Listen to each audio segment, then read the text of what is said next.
Good morning ছাত্ৰ ছাত্ৰীসকল, আজি আমি পাঠ 1 ফকীৰ সভা পাঠটো আলোচনা কৰিম। এই পাঠটো আচলতে প্ৰথম শ্ৰেণীৰ পুনৰ আলোচনা, মানে প্ৰথম শ্ৰেণীত কিছুমান ইয়াৰ ওপৰত ইয়াত পাঠটোত থকা বস্তুবিলাক তোমালোকে পাই আহিছা। এতিয়া প্ৰথম পৃষ্ঠা চোৱা। প্ৰথম পৃষ্ঠাত কিছুমান চৰাই দিয়া আছে। প্ৰথমতে কপৌ চৰাই, চিলনী চৰাই, ভাটৌ চৰাই, কাউৰী চৰাই, মৌৰা চৰাই, শালিকা চৰাই আৰু তলত এইখিনি বগলী চৰাই দি থৈছে। এতিয়া সেই চৰাইখিনিৰ ওপৰত ভিত্তি কৰি এটা কবিতা তলত লিখিছে। কবিতাটো তোমালোকে গুৰুত্ব দি চাবা, মই পঢ়াই দিম, ঠিক আছে। এতিয়া চোৱা, পক্ষীৰ সভাত নাচে মৰাই চালি ধৰি ধৰি, কপৌ ভাটৌ আৰু শালিকাই বজাই হাত চাপৰি, বগলী বায়ে হালি জালি কতনো চেও ধৰে, তাকে দেখি চিলনীয়ে ঘনে উৰা মাৰে। এতিয়া সেই পখিলা বা কি চৰাইবিলাকৰ ওপৰত তোমালোকৰ কবিতাটো পঢ়া, তাৰপিছত তোমালোকে ছবি চাবা। ছবি চাই পেলাই এই উত্তৰখিনি কৰিবলৈ চেষ্টা কৰিবা। ইয়াত তোমালোকক দিছে পক্ষীৰ সভাত ছবিখন চাই তোমালোকে খালী ঠাইবোৰ পূৰণ কৰিব লাগে, ঠিক আছে।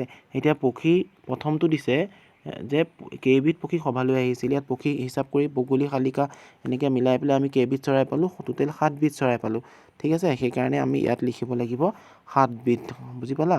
ইয়াত আহিব 7। তাৰপিছত আহিলে কোনবিধ পক্ষী আটাইতকৈ বেছি আৰু কেইটা আছে। এতিয়া কোনবিধ পক্ষী আটাইতকৈ বেছি আছে, ইয়াত লিখিব লাগিব বগলী, আৰু ইয়াত লিখিব লাগিব বগলী কেইটা 6টা। বগলীয়ে সবাতোকৈ বেছিকৈ আছে। তাৰপিছত আকৌ তোমালোকক তেনেধৰণে প্ৰশ্ন দিছে কোনবিধ পক্ষী আটাইতকৈ কম আৰু কেইটা আছে আৰু কম কোনটো আছে তুমি চাবা। তাৰপিছত কাউৰী আৰু বগলীৰ মুঠ সংখ্যা কিমান, দুইটা যোগ কৰিব লাগিব বা গোটেইকেইটা 1 2কৈ হিচাপ কৰিবা। বগলীৰ সংখ্যা ভাটৌ সংখ্যাতকৈ কিমান বেছি, বগলী যে বেছি আছে, কেইটানো বেছি আছে। পক্ষীৰ মুঠ সংখ্যা কিমান লিখিব লাগে, গোটেই পক্ষীখিনি হিচাপ কৰিব লাগিব। চিলনী আৰু শালিকাৰ মাজত কোনবিধ সৰু চৰাই ছবি চাবা, ছবি চালে গম পাবা। তাৰপিছত মৌৰা চৰাই পাখিত চকৰি কেইটা আছে বুলি কৈছে। এতিয়া মৌৰা চৰাই পাখিৰ চকৰিকেইটা কেনেকৈ হিচাপ কৰিব লাগিব গম পাইছানে। এইটো মৌৰা চৰাইটো পাখিত চকৰি কোনকেইটা চোৱাচোন। এটা, এইটো 2টা 3টা 4টা 5টা 6টা 7টা 8টা, এনেধৰণে চকৰিবিলাক তোমালোকে হিচাপ কৰিবা, কৰি পেলাই তলৰ খালী ঠাইটো পূৰণ কৰিবা। এতিয়া তাৰ পিছৰ পৃষ্ঠালৈ আহিছোঁ। পিছৰ পৃষ্ঠাত কি দিছে যে তলত কিছুমান ছবি দিয়া আছে। ছবিত তোমালোকৰ কিছুমান সংখ্যা আছে। সংখ্যাখিনি তোমালোকক সৰুৰ পৰা ডাঙৰলৈ সজাবলৈ দিছে। তোমালোকে যিহেতু নেওতা পঢ়িছিলা, নেওতাত প্ৰথমতে পোৱাবিলাক সৰু সংখ্যা আৰু যিমানে পিছলৈ পাই গৈ থকা সেইবিলাক ডাঙৰ সংখ্যা। ইয়াত চোৱা 27 আছিলে, 27টো চবতকৈ সৰু। তাৰপিছত 29 আছিলে, 29টো তাতকৈ অলপ ডাঙৰ। তাৰপিছত 31 আছিলে, 31টো তাতকৈ ডাঙৰ।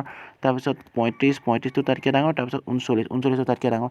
ঠিক তেনেধৰণে তোমালোকে এইকেইটাৰ ভিতৰত সংখ্যাকেইটা বাচি সবাতোকৈ সৰু সংখ্যাটো প্ৰথমতে লিখিবা। ইয়াত সবাতোকৈ সৰু সংখ্যাটো কি হ'ব বাৰু, সবাতোকৈ সৰু সংখ্যাটো 47 হ'ব। তাৰপিছত কি হ'ব, 47ৰ পিছত 54 হ'ব, তাৰপিছত 58, তাৰপিছত 66, তাৰপিছত 68, ঠিক আছে। তেনেধৰণে লিখিবা। ঠিক তেনেধৰণে তোমালোকে পাতখিলাটো কেইটামান আছে, সেইকেইটা ইয়াত সৰুৰ পৰা ডাঙৰলৈ লিখিবা। তাৰপিছত আকৌ আছে এইটো পাতত আছে, সেইকেইটা তোমাৰ ইয়াত সৰু, তাতকৈ অলপ ডাঙৰ, তেনেধৰণে লিখিবলৈ চেষ্টা কৰিবা, ঠিক আছে।